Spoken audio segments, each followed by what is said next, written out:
What's up guys, Steve here. Welcome to my channel. We are going over if you want to start a rental car fleet in 2021, what you need to know before you do so. So let's get right into it. I mainly deal with Turo, but these guidelines will basically work with any kind of fleet that you end up doing in 2021. And basically the knowledge that's going to go into it will help out just so you know you can get your head mentally right for what's going to happen potentially with your cars. Make sure you guys like, subscribe. Definitely subscribe because I got some other things coming up you guys aren't going to want to miss. I will tell you right off the bat, make sure you guys know what the terms of service are. Read those terms of service inside and out. Know them like the back of your hand. That is the holy grail of renting your car out peer-to-peer. If you're going to play on Turo's platform or Getaround's platform, make sure you guys know their rules because otherwise you're just up the creek. I would even go as far to say make sure you know the terms of service for the renter as well, just so you guys know, so you know both sides. It's kind of a little cheat sheet for, what you're able to get away with versus what they're able to get away with, and make sure you guys are on the same page, especially with so many new renters coming in.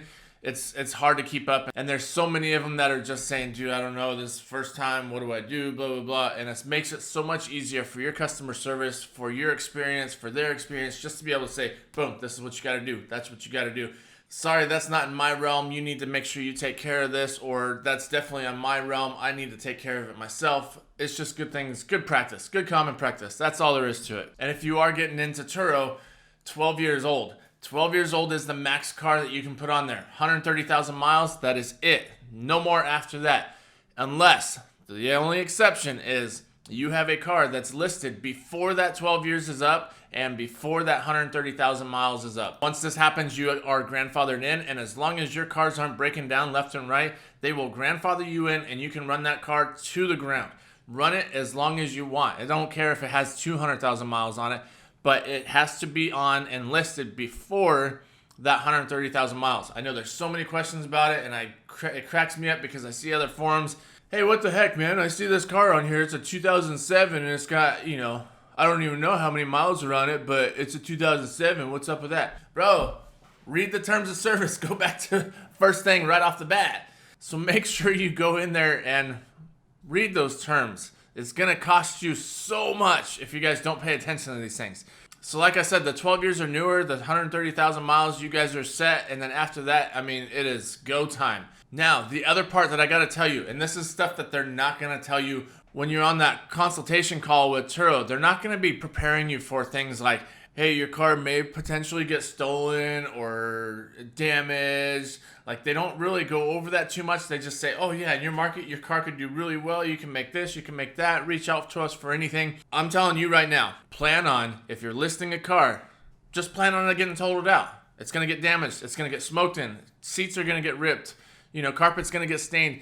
Paint's going to get chipped. Windshields are going to break. Glass is going to break. Tires are going to get sliced from curbs, or your rims are going to get curb rash. Just know, horror story after horror story, it's probably true, it's probably legit, so just believe it, okay?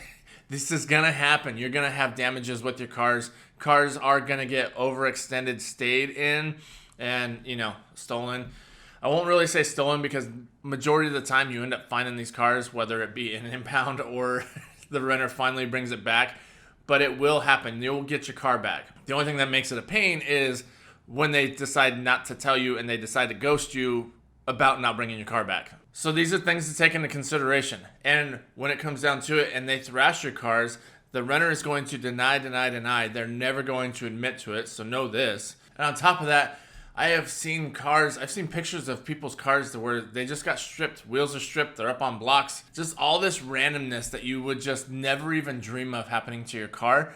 It happens. So get your mind right with that. Don't put your baby on there. Don't put the one that you're washing and waxing every week on the platform. I don't even care if it's an exotic or a freaking super nice luxury car. Do not put it on there if it's your baby. You will be devastated. You will say Turo, Getaround, Hyrecar. You'll say all those people are a scam because you didn't read the terms of service and you put your baby on there. Make sure you guys are just looking at it as, hey, this is an asset. This is going to be a money maker. This is where we're going to go with it. And just have that mindset going into it. This is what's going to happen.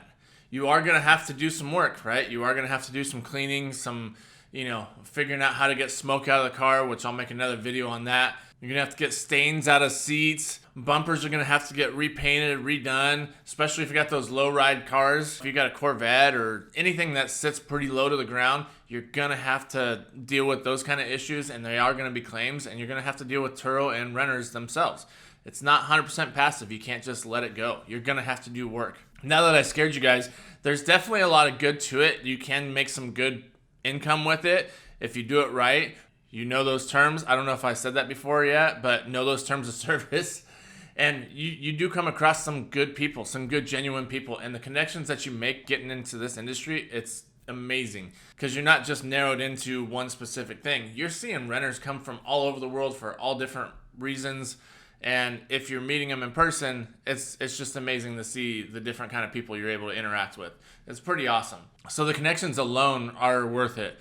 And the money's definitely worth it as long as you do it right, as long as you guys are buying right, not upside down on the car right off the bat. And you are going to have to work with that. I know that's kind of an issue right now with the way car sales are. It's just kind of one of those hurdles that you got to jump over. You got to figure it out. But it's definitely worth it. Just make sure you guys know, don't put your personal cars on there if you don't want it to get wrecked. Read the terms of service and just plan on your car getting damaged. That's all there is to it. Play by the rules.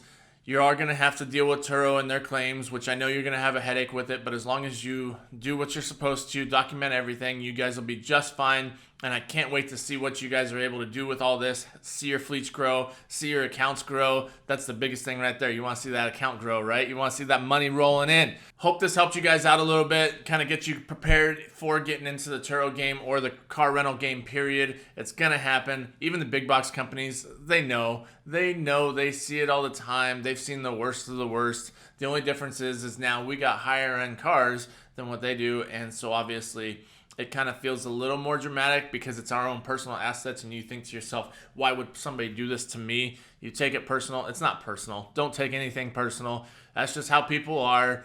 Majority of them are good. Some of them, you got a couple knuckleheads, but don't take it personal. They're not out to get you.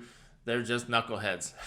So like I said, now that you're all prepared, go out there and get it. Like, subscribe. Let me know what you guys are facing. Let me know if I missed anything, and we will catch you guys on the next one. Later, y'all.